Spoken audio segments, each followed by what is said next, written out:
Kasi resolutions are nothing if you're not going to be following through. Can you imagine this? Ang mga kumpanya po, bakit sila very successful? Bakit sila halos planado ang lahat ng nangyayari? Hindi lang dahil meron silang target. Hindi lang dahil meron silang budget. Dahil minomonitor nila. Pinaka-importante po yung monitoring. Can you just imagine if a company does a budget, a plan, tapos babalikan nila pag Disyembre na? Sa tingin nyo, ma-accomplish nila yung kailangan nilang ma-achieve? Kung ganun sila? Hindi sila ganon.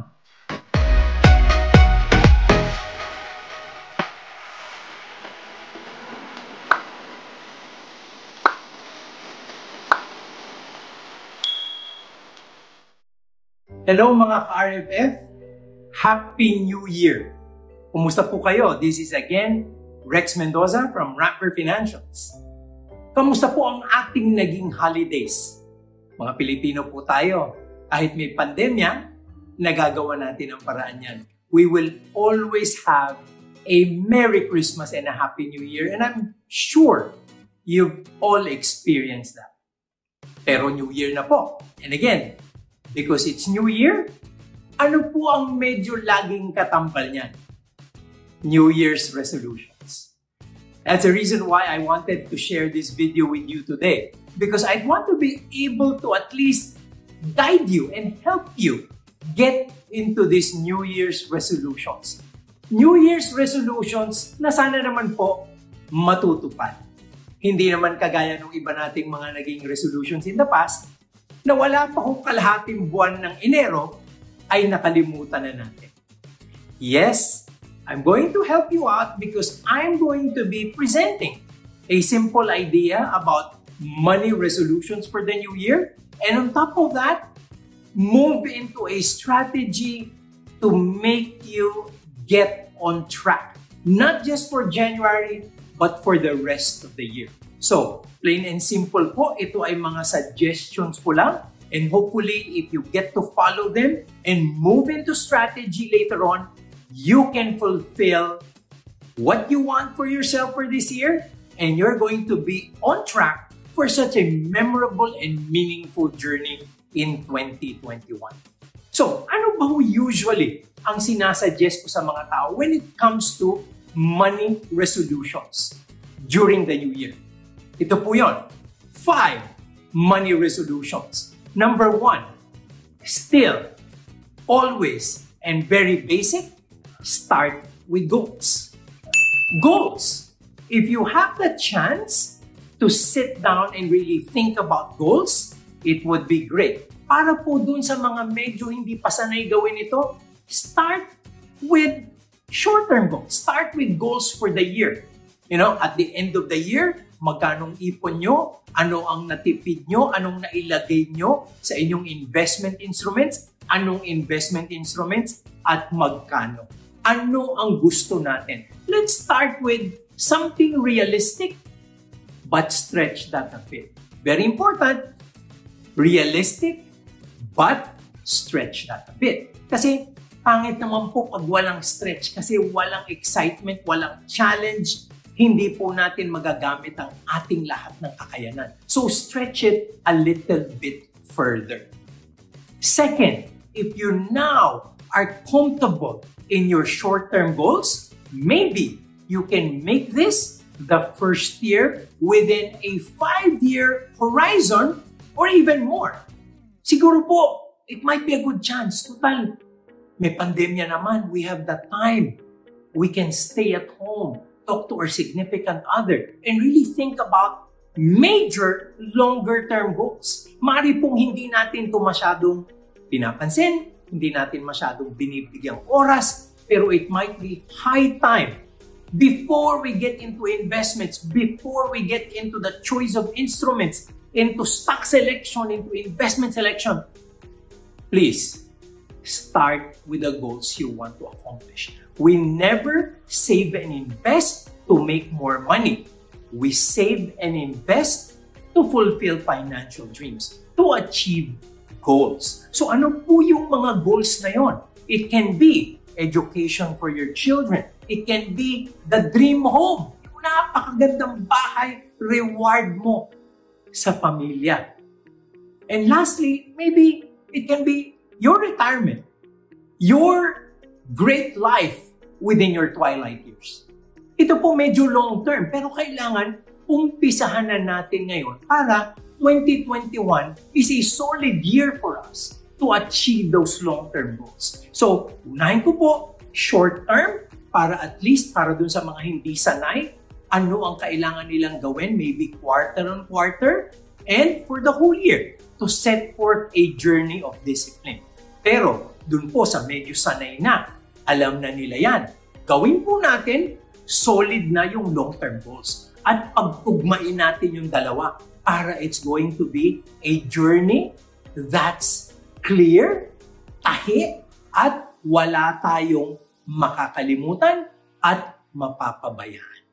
Yan. So, very important po establishing the goals you want to accomplish. Number 2, why can't you make 2021 the year to add to your income streams?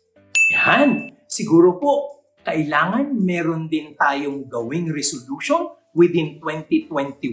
May maidagdag tayo na 2 income stream na pwede nating pagkitaan. On top of our work, on top of our business, whatever exists right now, add 2 income streams to that. And if you can do this, please try to make an income stream happen within the first 2 quarters of the year. Yan, January, February, March, may isa kayong income stream na maidadagdag. And yung susunod na quarter, another income stream. Kasi po alam nyo, minsan nagpo-procrastinate tayo. Sabi ni Rex, may 2 income stream. Abay, pwede ko namang magawa sa November. Hindi po nagkakaganon. As much as possible, you want to push this further forward. Bakit po kailangan? Para pag nandyan na yung income stream, makakatulong na siya for the whole of the year. Isipin nyo po, pag pumasok yung income stream, Nobyembre na, hindi na nakatulong. Disyembre na 2022 na ang kasunod nun. So the earlier you get the income streams, the better. Third, money resolution. I know you hate this, but please, set a budget. Set an expense budget.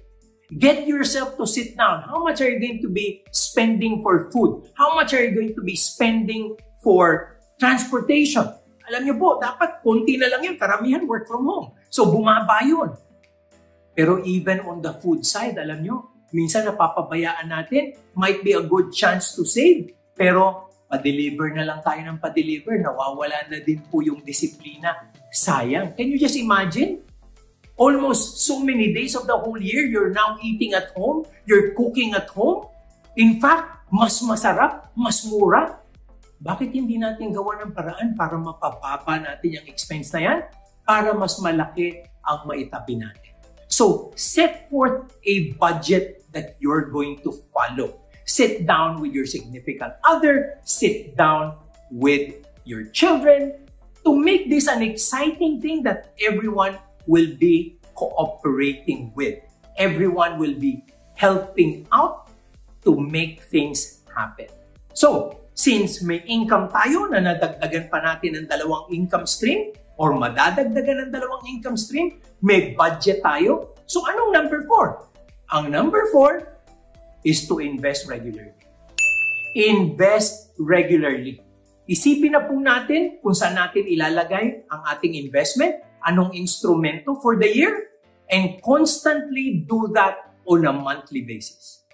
Monthly basis. Para dun sa may mga kakayanan, bakit hindi weekly? Pwede nating itabi, monthly pa rin tayo mag-i-invest, pero weekly, ginagawa na natin yung pagtatabi. When we do it this way, we are going to be doing things very methodically.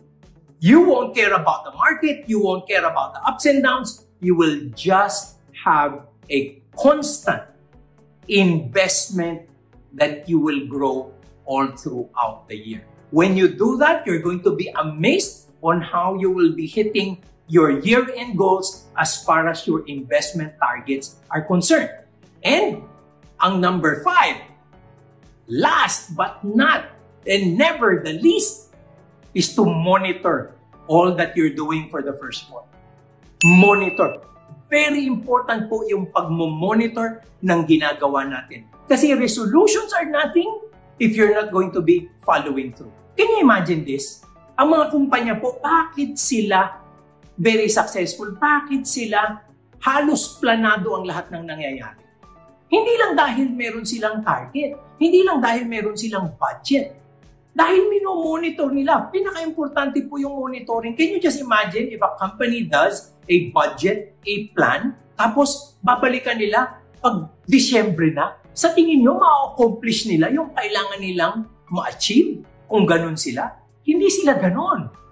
Buwan-buwan, uupo yan in a meeting. Oh, Mr. Sales Manager, magkano benta natin for the month? Magkano naging revenue? Nasa plano ba yan? Mas mataas o mas mababa? Pag mas mataas, anong nangyari? Pwede ba nating ulitin yan? Pwede ba nating mas palakihin pa dyan? Pag mas mababa, bakit? What are the remedial actions para maibalik natin? Oh, Mr. Finance Manager, bakit yung expense natin mataas than budget? Bakit mas mababa? At hindi lang bakit, anong kailangan gawin to bring it on track? And if it's doing better than what's on track, then what should we do to improve things further? Buwan-buwan po ginagawa ng mga kumpanya yan. Merong tinatawag na monitoring meetings yan, reporting sessions. Pero ang mga pamilya po, ang mga individuals, hindi. So, no matter what kind of resolutions we come up with, if we don't monitor ourselves and monitor our progress, there would not be a real follow-through. And before you know it, nagkalimutan na. And that's the reason why I want to set forth a second half for this discussion. Not on the money resolutions now, we're done with that. Ito naman po yung strategy para ma-accomplish natin yung gusto nating ma-accomplish. Bakit po ang mga resolutions hindi dumidikit, hindi natutupad at nagkakalimutan? These are major things that have to be there. Number one is to have this compelling vision. You have to have a compelling vision of who you will be, of what you will have by the end of the year. Imagine that to yourself, vividly aspire for it. If at the end of the year, I have another million in my investment portfolio, if I have another 100,000 in my investment portfolio, if I have reached my target of 25 million in my investment portfolio, how will I feel? That's a vision I want you to see. So people don't look at necessarily what needs to be done. People look at how they feel before they even accomplish it. You know, things get invented here before they become reality. So if you have a compelling vision of the person you'd want to be, of the person that will have what you want to have, then it will be different. There would be more a pull than a push. Importante po yan. Second, not just a compelling vision, but a distinct identity. Kailangan po we go through this process of what we call a self-definition. Who is Rex Mendoza by the end of 2021? How do I characterize myself as a person vis-a-vis what I want to accomplish for the year? You know what? Ito po very crucial realization. We will never act inconsistently with the way we define ourselves. Conversely, we will always act consistently with the way we define ourselves. Kung paano mo define ang identity mo, yun ang magiging actions mo. So kailangan isipin mo, anong identity ang gusto mo? Will I be a top-notch saver and investor? Will I be amongst those who will do well for the year? Am I going to be a disciplined, financial, spiritual, and whatever important facet of life person you're going to be? Self-definition dictates all that you will do and how you're going to follow through. So imagine that identity and make sure you stick to it. Number 3, always think of it as a must and not any other thing. Now, I want to give you an exercise on this. Ito po habang nanonood kayo, gagayahin niyo ko. Ito po totoong exercise. Hayaan nyo na, wala naman tao sa paligid nyo. Kahit magmukha tayong medyo tanga, pero gawin natin itong exercise. Clench your fist like this. Clench your fist like this. Clench your fist. Say this with me. I must. I must. I must. I must. Ulitin mo Susundan mo ako. I must. I'll try. Diba parang lumambot? Parang lumambot eh. You know what? That's the reason why a lot of resolutions don't work. Because people say, I will try. Try is the weakest word in the English language. It's the weakest word. Kaya pag sa opisina may narinig akong ganyan, sasabihin sa akin, boss, hindi ako nangangako pero susubukan ko. Patay na, wala na yan. Pag sinabi sa akin, hindi ako mangangako, pero susubukan ko. Kahit sabihin pa niyang sa buo niyang makakaya, pero susubukan niya lang, malabo sa akin. Do not try. Do. Do. And let us shift to saying, I'll try to become fit. I'll try to become disciplined. I'll try to become a great investor. I'll try to become a real consistent saver. Pangit eh. Kahit papano patigas mo sabihin. Iba eh. You know what's stronger than I'll try? Much stronger is I am. I am would be the two most powerful words. If try is weak, I am is powerful. I am fit. I am a savvy investor. I am a consistent saver. See, ibang-iba po pag I am eh. Inangkin mo na eh. Ikaw na yun eh.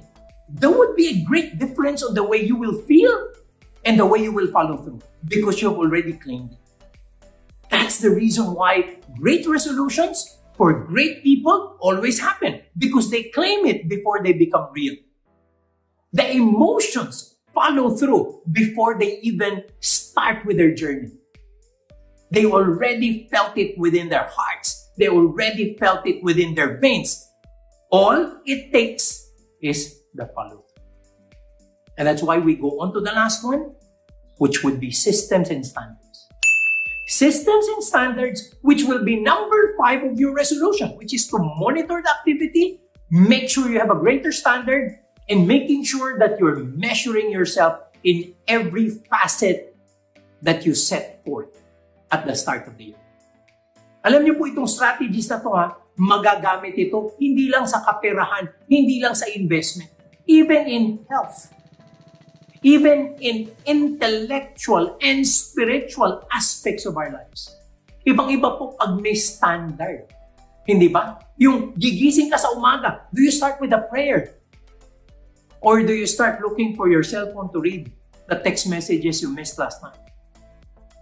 Do you start thanking your Creator? Do you begin meditating to have a clear mind for the day? And after that, do you exercise? Do you move your body so that you get the adrenaline fresh, early? Lahat po yan, sistema ang kailangan. Lahat yan, standards. That you're not going to be trying, that you're not going to be satisfied with who you were in 2020. Who I am in 2020 is done. I will be different in 2021. And when you do this, it's not just going to be your financial life that will be better, it's your whole life that will be better. Not just for yourself, but for the people you love. I hope this video is going to help you become a better you for 2021. And I hope we're able to help you start and continue this journey. As I've said, and I always say this, we want to be your partner. We want to be able to walk through life with you to make sure that we kind of help you not just forge the direction you want to take, but achieve and fulfill the dreams that you set forth for yourself and your loved ones. Salamat po sa lahat ng inyong suporta. Kung kayo'y ka-RFF, nakita nyo naman itong t-shirt na ito. Talaga pong pinaninindigan na namin yan. Sana po maging magkasama tayo buong taon and in the many years to come. For those of you who are already subscribed, please do like this video. For those of you who are not yet, please subscribe, hit that bell button so you're always notified of our videos. And please, let us be consistent. Let us work on this journey, not just for ourselves, but for the people who look up to us and the people we love. Maraming salamat po. Again, this is Rex Mendoza wishing you a Happy New Year. May 2021 be full of blessings for all of us.